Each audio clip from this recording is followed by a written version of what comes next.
नमस्कार। आपका अखबार के YouTube चैनल पर आपका स्वागत है। मैं हूं प्रदीप सिंह।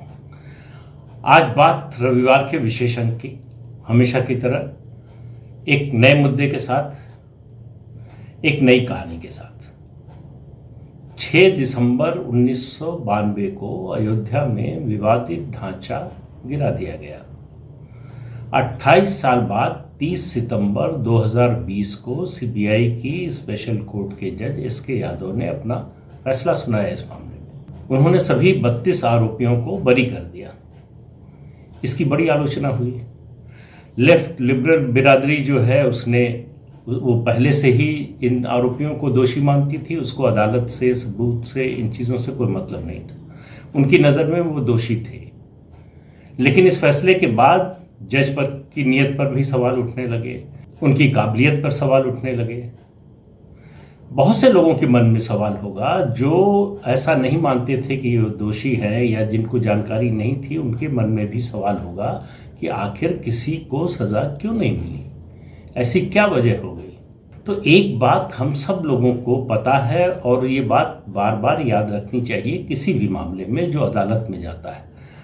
कोई भी अदालत दुनिया की अपना फैसला सबूतों और गवाहों की बिना पर सुनाती है। उसके सामने क्या साक्ष्य पेश किए गए और उसके समर्थन में कैसे गवाह पेश किए गए, वो भावना के आधार पर या किसी की निजी राय के आधार पर फैसला नहीं सुनाती। तो सीबीआई की स्पेशल कोर्ट के सामने ऐसे सबूत और गवाह नहीं पेश किए जा सके जिनके आधार पर वो इन लोगों को दोषी ठहराती या इनमें से किसी को दोषी ठहराती। पर सवाल यह है कि सीबीआई ऐसा सबूत क्यों नहीं जुटा पाई। देश की प्रीमियर एजेंसी है,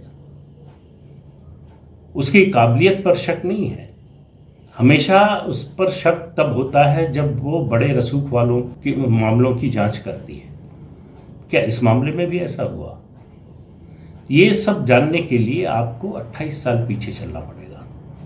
6 दिसंबर 1992 को अयोध्या में राम जन्मभूमि पर कार सेवा होनी थी। देश भर से एक महीने पहले से अपील विश्व हिंदू परिषद की थी, बुलाया जा रहा था। संघ के लोग लगे थे, भाजपा के लोग भी लगे थे। कार सेवक देश भर से जुटे कि कार सेवा होनी है 6 दिसंबर को। और पूरे संघ परिवार को, भाजपा सहित, ये पूरी उम्मीद थी, बल्कि यकीन था कि कार सेवा उस दिन जरूर होगी। तो इसलिए किसी के मन में कोई संशय नहीं था कि शायद होगी कि नहीं होगी, ये कोई ऊहापोह नहीं था। लेकिन 6 दिसंबर की बात पर आए उससे पहले के घटनाक्रम पर निगाह डालना थोड़ा जरूरी है। उत्तर प्रदेश के तत्कालीन मुख्यमंत्री कल्याण सिंह ने सुप्रीम कोर्ट को भरोसा दिलाया था कि विवादित ढांचे को कोई नुकसान नहीं पहुंचेगा। उस समय के जो होम सेक्रेटरी थे माधव गोड बोले, उनके मुताबिक आईबी की रिपोर्ट थी कि ढांचे को गिराया जा सकता है, ऐसी योजना है। उन्होंने ये बात गृह मंत्री शंकर राव चौहान को बताई, ये बात सुप्रीम कोर्ट को बताई गई। लेकिन सुप्रीम कोर्ट ने इस आधार पर कि ढांचे को नहीं कोई क्षति नहीं पहुंचेगी, इसका आश्वासन दिया गया है, कार सेवा की इजाजत दे दी। तो कार सेवा शुरू होनी थी सुप्रीम कोर्ट की मंजूरी के बाद। तो एक बात तो यह स्पष्ट है कि इसमें गैर कानूनी कुछ नहीं रह गया था। अब सवाल ये आता है, अच्छा, कल्याण सिंह जीवन में पहली बार मुख्यमंत्री बने थे। बीजेपी की पहली बार उत्तर प्रदेश में पूर्ण बहुमत की सरकार आई थी। कल्याण सिंह बिल्कुल नहीं चाहते थे कि कुछ ऐसा हो कि उनकी सरकार पर खतरा है। तो वो नहीं चाहते थे कि विवादित ढांचा गिरे।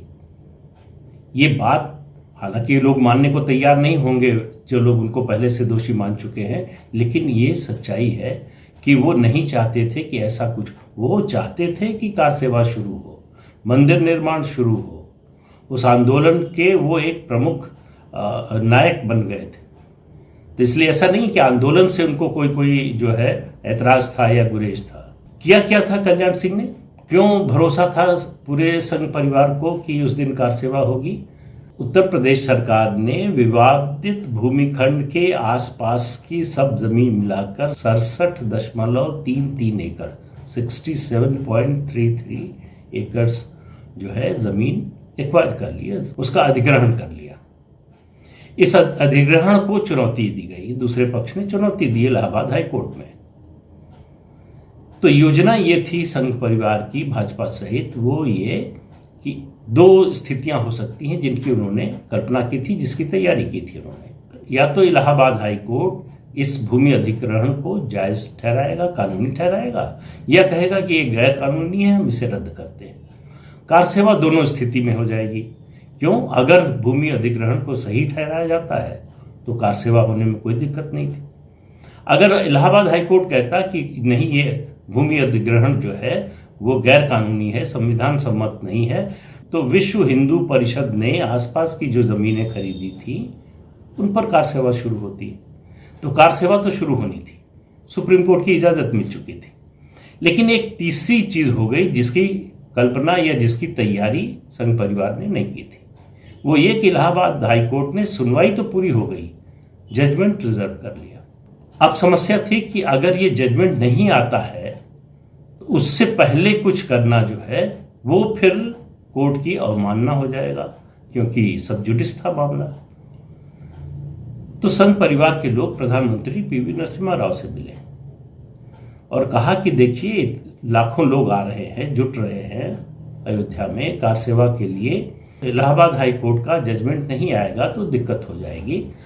तो जो संवैधानिक प्रक्रिया है उसके तहत राज्य सरकार और केंद्र सरकार दोनों मिलकर इलाहाबाद हाई कोर्ट के सामने जाएं और ये कहें कि वो जजमेंट सुना दे, जो सुरक्षित रखा है उसे सुना दिया जाए। पीवी नरसिम्हा राव तैयार हो गए।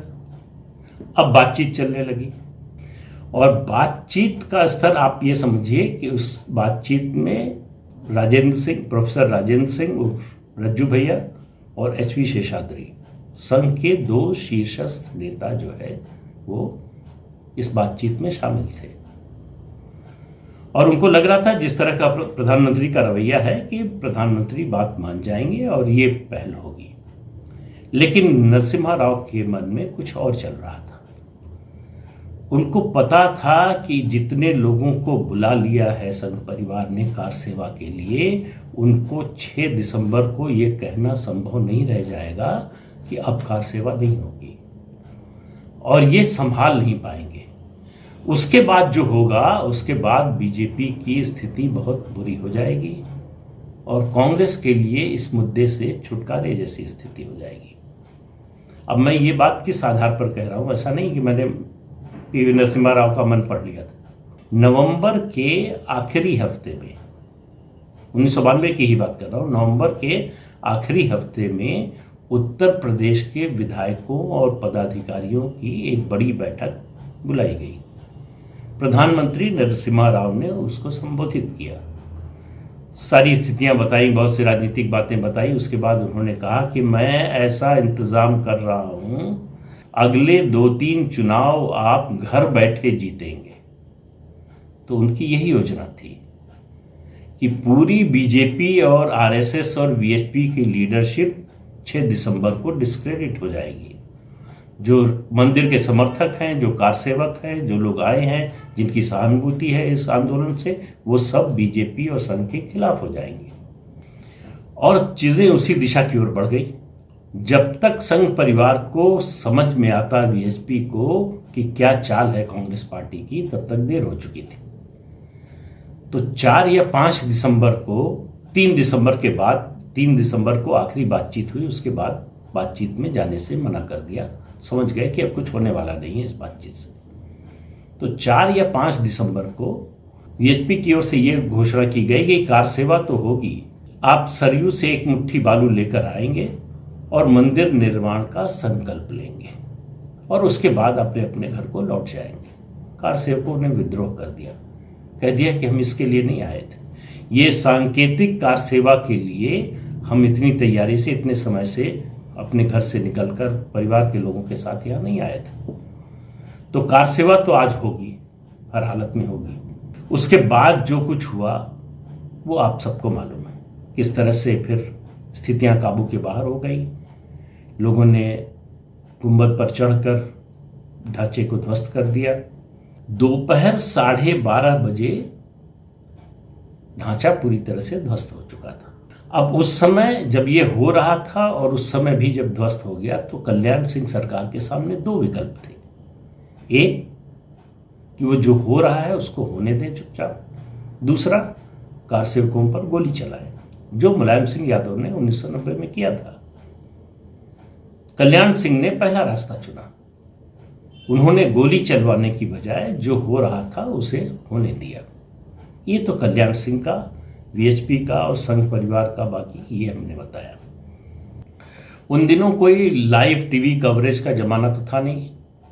दो ही टीवी के कार्यक्रम अगर कहें तो एक दूरदर्शन का चैनल था, सरकारी चैनल, और दूसरा इंडिया टुडे ग्रुप का एक न्यूज़ ट्रैक करके वीडियो न्यूज़ की तरह था, जो रिकॉर्ड होता था उसके बाद प्ले किया जाता था। तो न्यूज़ ट्रैक की टीम वहाँ पर मौजूद थी। लेकिन इस पूरी घटना की वीडियो रिकॉर्डिंग एक और जगह पर हो रही थी, और वो हो रही थी सेना द्वारा। उस समय देश के रक्षा मंत्री थे शरद पवार। उनके निर्देश पर सुबह 5:30 बजे से हाई रेजोल्यूशन कैमरा, बड़े कैमरे दूर लगाए गए थे जिनसे इसकी रिकॉर्डिंग हो रही थी। अब ये मामला, इस रिकॉर्डिंग का मामला कोई गोपनीय नहीं रह गया। ढांचा गिरने के 2 या 3 दिन बाद सुरेश कलमाडी, जो शरद पवार के बड़े खास थे, उनके घर पर, सरकारी निवास पर एक शो का आयोजन हुआ। उसमें 50-60 पत्रकारों को बुलाया गया, उनमें मैं भी था। वहाँ शरद पवार भी आए, कांग्रेस के कुछ और नेता आए, और जो पूरी रिकॉर्डिंग थी वो पूरा तो नहीं, लेकिन लगभग 3-4 घंटे की रिकॉर्डिंग दिखाई गई सबको, सुबह से लेकर।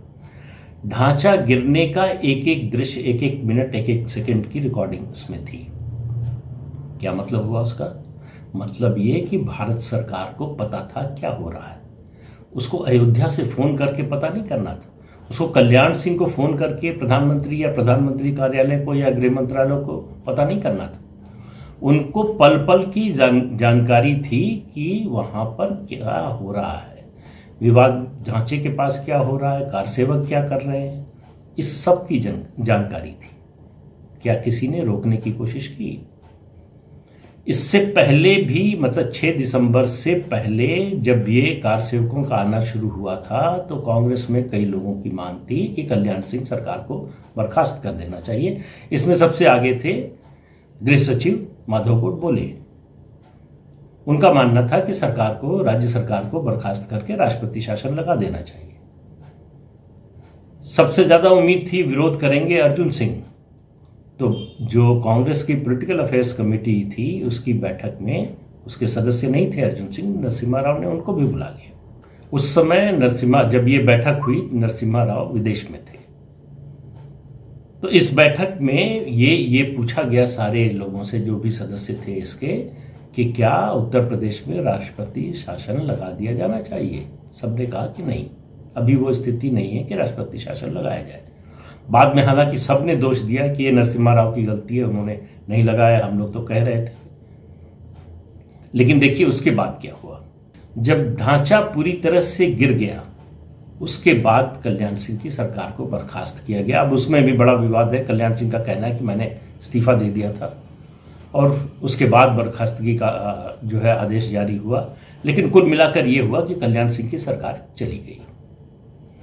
उसके बाद देर शाम तक मेकशिफ्ट मंदिर का ढांचा बना, उसमें मूर्तियां स्थापित की गई। अब देखिए वो मतलब उत्तर प्रदेश, मतलब अयोध्या सहित पूरा उत्तर प्रदेश राष्ट्रपति शासन लागू हो चुका था, केंद्र की सीधी निगरानी में था।